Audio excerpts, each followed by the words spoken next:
सुप्रभात। हिंदी की इस कक्षा में आपका स्वागत है। आज हम कक्षा 9 की पाठ्य पुस्तक व्याकरण निपुण के पाठ 1 शब्द निर्माण से उपसर्ग का अध्ययन करेंगे। बच्चों, उपसर्ग का अध्ययन करने से पहले हम वाक्य निर्माण तथा शब्द के विषय में जान लें। विभिन्न शब्दों के प्रयोग अथवा मेल से ही हम वाक्य निर्माण कर सकते हैं। कमल, गीता, किताब, अच्छा, बुरा आदि हिंदी के शब्द हैं। अब प्रश्न उठता है, हम शब्द किसे कहते हैं?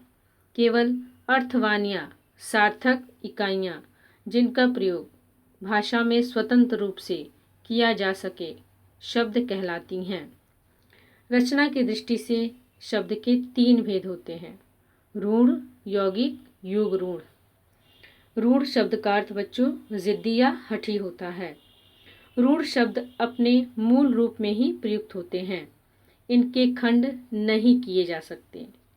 खंडित कर देने पर ये अर्थहीन हो जाते हैं, जैसे पुस्तक, घर, गरम, दूध, बालक आदि।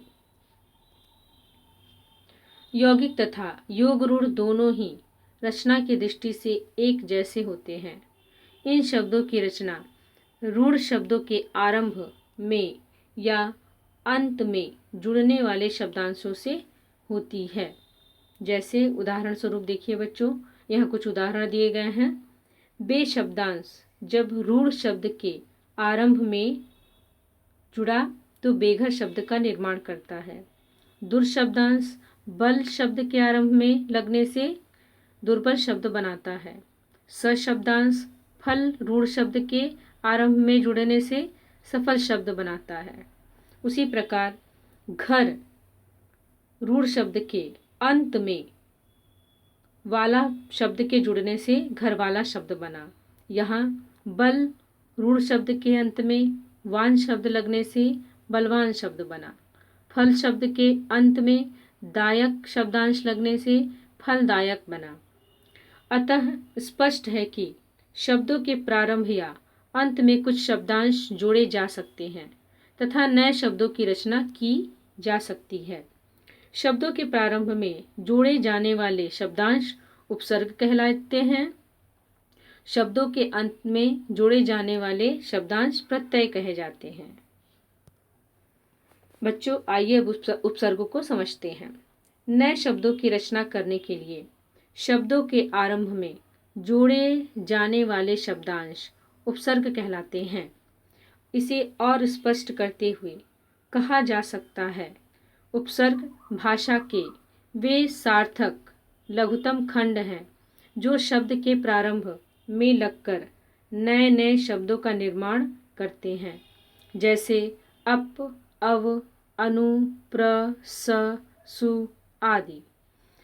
उपसर्ग के योग से मूल शब्द का अर्थ बदल जाता है तथा इसके अर्थ में विशेषता आ जाती है। ध्यान रखिए बच्चों, उपसर्गों का प्रयोग स्वतंत्र रूप से नहीं किया जा सकता। हिंदी में 3 प्रकार के उपसर्ग होते हैं: क संस्कृत के उपसर्ग, ख हिंदी के उपसर्ग, ग उर्दू फारसी के उपसर्ग। संस्कृत के उपसर्ग। संस्कृत से हिंदी में आए उपसर्ग तत्सम उपसर्ग कहलाते हैं। इन उपसर्गों से बने अनेक शब्द हिंदी में प्रचलित हैं, जिनके कुछ उदाहरण नीचे दिए जा रहे हैं। उपसर्ग अर्थ उदाहरण। बच्चों, यहाँ पहला उदाहरण देखिए, अन। उपसर्ग का अर्थ है नहीं या अभाव। इससे अनादर, अनिच्छा, अनुपस्थित शब्द बने। दूसरा है अति। इसका अर्थ है अधिक या परे। इससे देखिए किन शब्दों का निर्माण हुआ: अतिरिक्त, अत्याचार, अत्यंत, अत्यधिक, अतिक्रमण।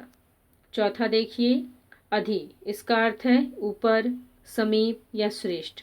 इससे देखिए किन शब्दों का निर्मित किया गया: अधिकार, अधिवात, अधिकरण, अधिनायक, अध्यादेश, अधिपति, अधिकृत। चौथा है अप। इसका अर्थ है हीन, बुरा या अपूर्ण। इससे देखिए किन शब्दों का निर्माण हुआ: अपमान, अपयश, अपकीर्ति, अपव्यय, अपवाद, अपशकुन। संस्कृत के कुछ शब्द एवं शब्दांश प्रायः सभी रचना के पहले भाग में आते थे, पर अब वे इतने प्रचलित हो गए हैं कि उनका प्रयोग हिंदी में उपसर्ग की तरह होने लगा है। पहला उदाहरण देखिए, अ का अर्थ है अभाव। आइए देखें इसे कौन से शब्द बने। अकाल, अभाव, अज्ञान, अहिंसा, अन्याय, अधर्म, अछूत, अथाह। दूसरा देखिए उदाहरण, कु का अर्थ है बुरा। इससे देखिए कौन से शब्द निर्मित हुए। कुपुत्र, कुरूप, कुकृत्य, कुपात्र, कुमार्ग, कुख्यात, कुमति। तीसरा उदाहरण देखिए, अध उपसर्ग का अर्थ है नीचे। इसका अर्थ देखिए कौन से शब्द बने। अधःपतन, अधोगति, अधोलिखित। चौथा उदाहरण देखिए, अलम का अर्थ है सुंदर। इससे देखिए कौन से शब्द बने। अलंकार, अलंकृत, अलंकरण। पांचवा पुनर, इसका अर्थ है द्वारा। पुनर्जन्म, पुनर्निर्मित, पुनर्मिलन। हिंदी के उपसर्ग। हिंदी में प्रयुक्त होने वाले हिंदी उपसर्ग तद्भव उपसर्ग कहलाते हैं। तद्भव उपसर्ग मूलतः संस्कृत के उपसर्गों से विकसित हुए हैं। कुछ तद्भव उपसर्गों के उदाहरण निम्नलिखित हैं। पहला उपसर्ग देखिए उदाहरण, इसका अर्थ है अभाव या निषेध। इससे देखिए कौन से शब्द बने। अछूत, अचेत, अथाह। दूसरा देखिए अन का अर्थ है निषेध अर्थ में। इससे देखिए कौन से शब्द बने। अनपढ़, अनमोल, अनथक। तीसरा उदाहरण देखिए अर्ध का अर्थ है आधा। अधफला, अधमरा, अधखिला, अधपका। चौथा उपसर्ग है औ, इसका अर्थ है हीन। अवगुण, अवघर, औढ़र, अवघट। पांचवा उदाहरण देखिए ये बच्चों ये संख्यावाची है। इसका अर्थ है एक कम। 39, 29, 19, 49। उर्दू फारसी के उपसर्ग। उर्दू फारसी या अन्य विदेशी भाषाओं से आए हिंदी में प्रयुक्त होने वाले उपसर्ग आगत या विदेशी उपसर्ग कहलाते हैं। प्रस्तुत है इनके कुछ उदाहरण। पहला उपसर्ग देखिए उदाहरण स्वरूप कम का अर्थ है थोड़ा। इससे देखिए कौन से शब्द बने। कम कीमत, कमजोर, कम उम्र, कम अक्ल, कम बख्त। दूसरा उपसर्ग है खुश, इसका अर्थ है अच्छा। खुशबू, खुशमिजाज, खुशकिस्मत, खुशहाल, खुशनसीब। तीसरा उदाहरण है गैर का अर्थ है भिन्न। इससे देखें गैर हाजिर, गैर कानूनी, गैर जिम्मेदारी, गैर जरूरी। चौथा उदाहरण देखिए उपसर्ग दर, इसका अर्थ है में। इससे देखें दरअसल, दर हकीकत, दरमियान। पांचवा उदाहरण देखिए बच्चों ना का अर्थ है नहीं। नामुराद, नालायक, नाजायज, नादान, नासमझ। अंग्रेजी के उपसर्ग। पहला उदाहरण देखिए सब। इससे देखिए कौन से शब्द बने। सब इंस्पेक्टर, सब जज। दूसरा है डिप्टी कलेक्टर, डिप्टी सुपरिटेंडेंट। तीसरा उदाहरण है उपसर्ग हेड मास्टर, हेड क्लर्क। चौथा है हाफ पैंट, हाफ शर्ट। पांचवा उदाहरण है चीफ जस्टिस, चीफ मिनिस्टर। छठा उदाहरण है जनरल मैनेजर, जनरल मर्चेंट।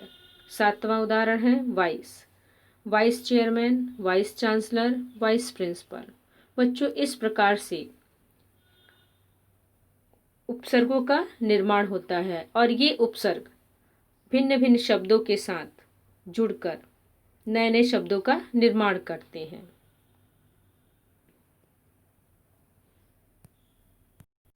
जो हमारे वाक्य निर्माण में सहायक होते हैं। बच्चों अब आगे आपको अभ्यास प्रश्न दिए जा रहे हैं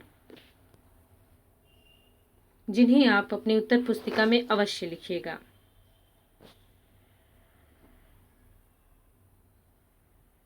धन्यवाद।